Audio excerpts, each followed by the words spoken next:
Hello friends, नमस्कार दोस्तों। Knowledge for life group में आपका हार्दिक स्वागत है, वेलकम।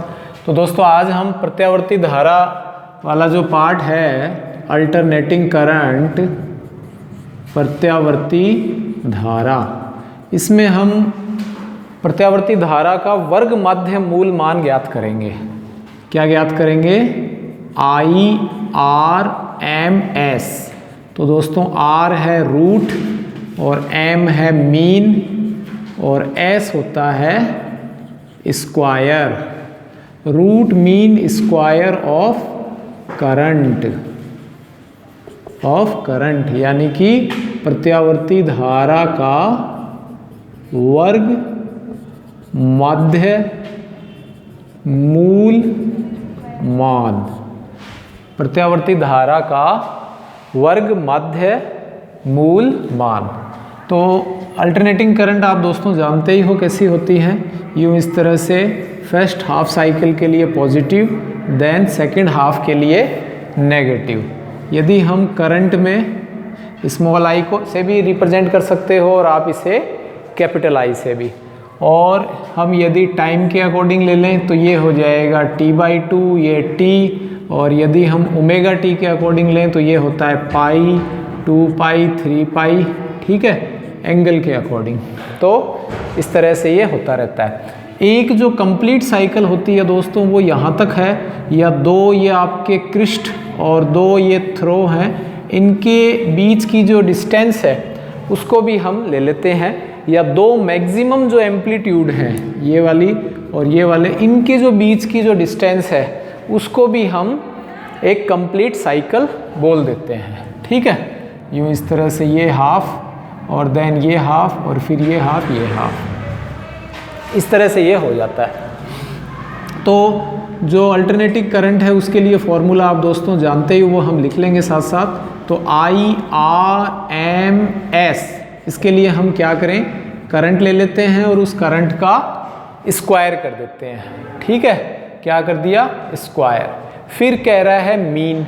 मीन का मतलब जो भी क्वांटिटी हैं उनका सम और नंबर ऑफ क्वांटिटीज हैं उनका सम, ठीक है।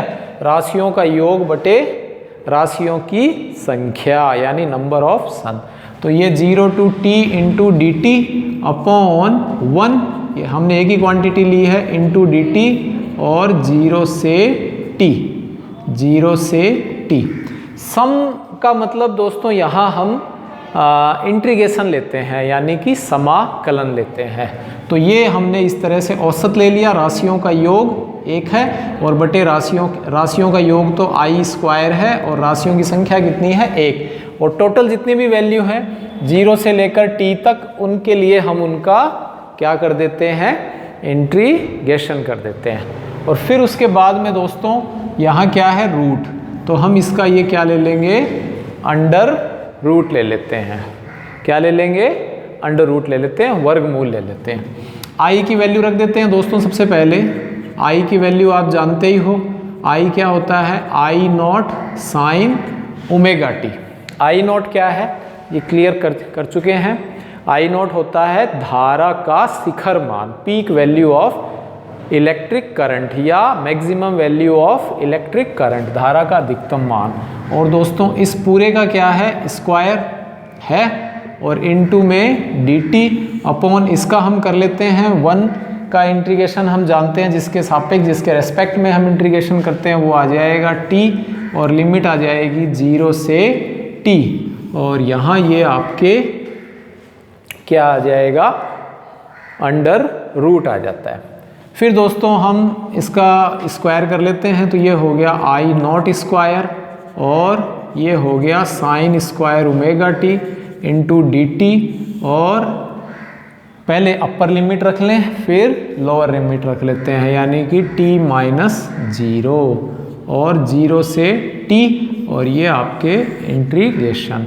तो दोस्तों यहाँ जो अपॉन में है, डिनोमिनेटर में है, ये तो आपका इंटीग्रेशन हो जाता है, ठीक है।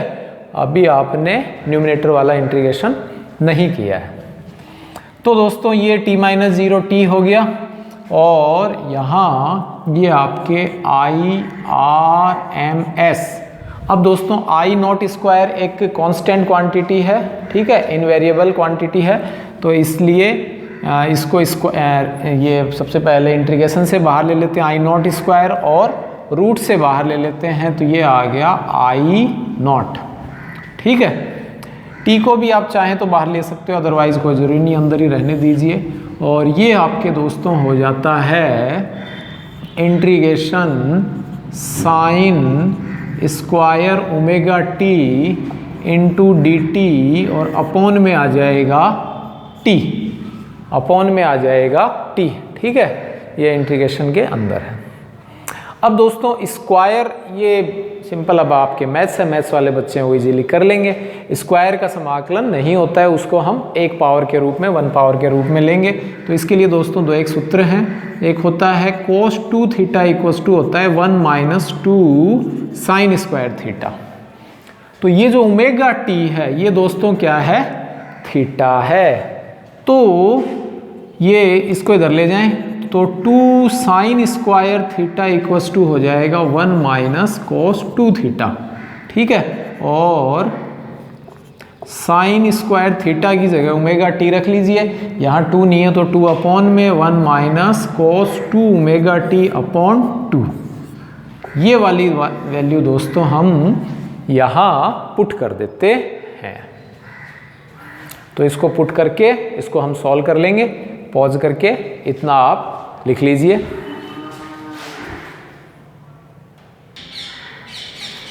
हाँ तो दोस्तों ये नीचे आया था, आपको याद होगा, I R M S equals to I not integration से बाहर, और यहाँ आया था दोस्तों साइन स्क्वायर ओमेगा टी, ठीक है। तो यहाँ ये अंडर रूट है और लिमिट यहाँ वैल्यू रख देते हैं 1 माइनस cos 2 ओमेगा टी, और अपॉन में टी पहले से था और 2 आ गया, तो ये 1 माइनस cos 2 ओमेगा टी, और समाकलन आपने अभी नहीं किया है, इसीलिए आपके ये इंटीग्रेटेड पार्ट है, यानी समाकलन आ जाता है। अब क्या करें दोस्तों, ये जो 1 है ये इस इंटीग्रेशन से भी मल्टीप्लाई है और dt से भी, तो अलग अलग कर देता हूँ मैं, थोड़ा आपको इजीली समझ में आ जाएगा।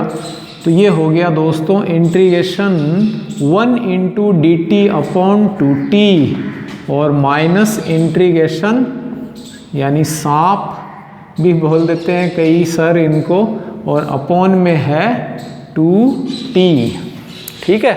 इंटीग्रेशन, और ये 1 इन जो ब्रैकेट से बाहर जो भी राशि होती है, जो भी क्वांटिटी है, वो इनसे आपस में मल्टीप्लाई है और ये आपके आ जाता है।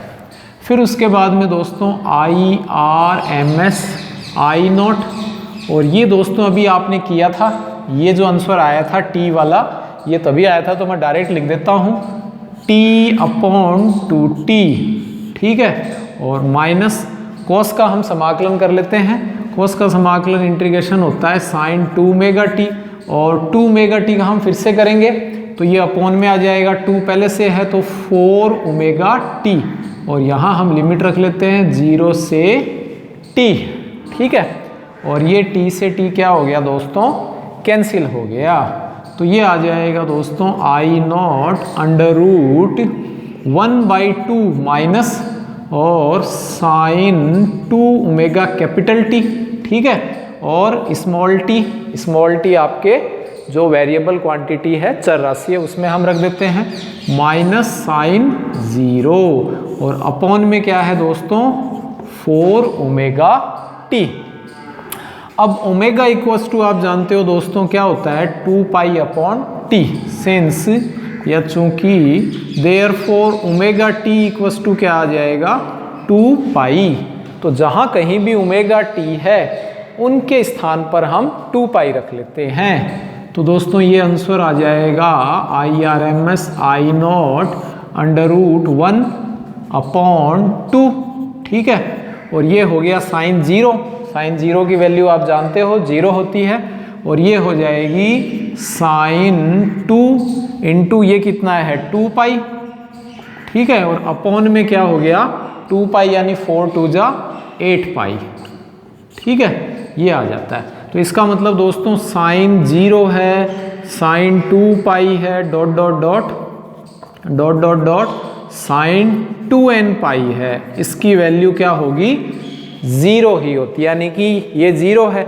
फिर वापस घूमकर यहीं आ गए, यानी 360 किसी में भी यदि हम जोड़ेंगे 360 डिग्री कोई भी क्वांटिटी में जोड़ेंगे तो वापस वही मान आ जाता है। फिर उसमें 2 पाई, तो वही काम है, 0, 2 पाई, 4 पाई, 6 पाई, 8 पाई, सबकी वैल्यू 0। तो ये वाली स्टेप 0 हो जाएगी और आपका आंसर आ जाएगा IRMS equals to I0 upon √2, I0 upon √2 या I0 upon 1.414।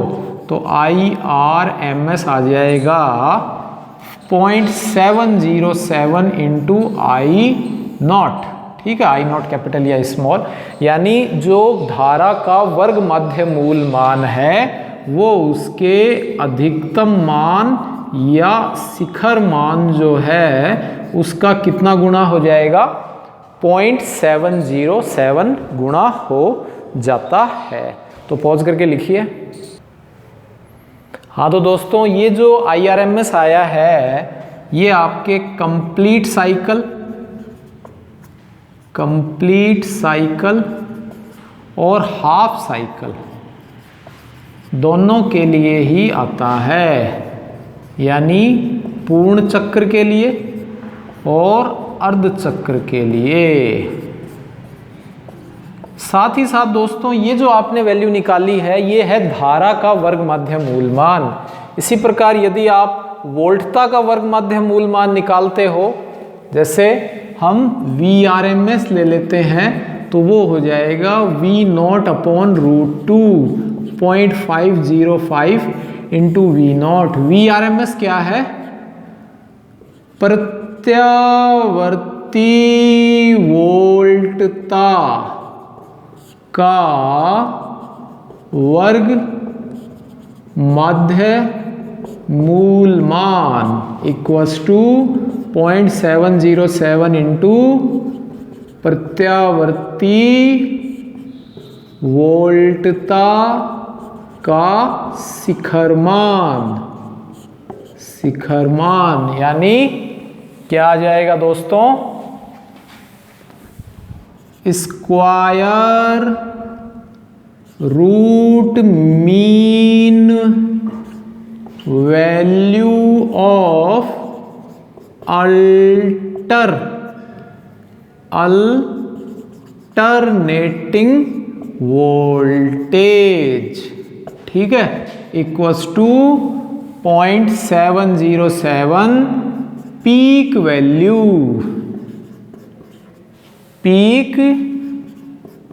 Value of alternating voltage. तो दोस्तों यही सेम ऐसा कैसा ही आ जाता है, चाहे प्रत्यावर्ती वोल्टता लीजिए चाहे प्रत्यावर्ती धारा लीजिए। एग्जाम में यदि पूछा जाए तो I की जगह आप V कर दोगे, V0 की जगह I0 की जगह V0 कर दोगे, ठीक है। बाकी एज इट इज ही है सेम। तो चाहे प्रत्यावर्ती धारा का औसत मान पूछे, वर्ग माध्य मूल मान पूछे, चाहे प्रत्यावर्ती वोल्टता का वर्ग मान पूछे, इसी प्रकार प्रत्यावर्ती धारा का औसत मान या प्रत्यावर्ती वोल्टता का औसत मान वो भी एक तरह से ही होते हैं। तो आई होप, ठीक है, ये वीडियो आपको अच्छा लगा होगा और ज़्यादा मैथमेटिकली है, सिर्फ पेन घिसना है। बाकी 2-3 बार प्रैक्टिस करोगे तो इजीली आपको आने लग जाएगा। लाइक करें, शेयर करें, सब्सक्राइब करें। Thanks for watching.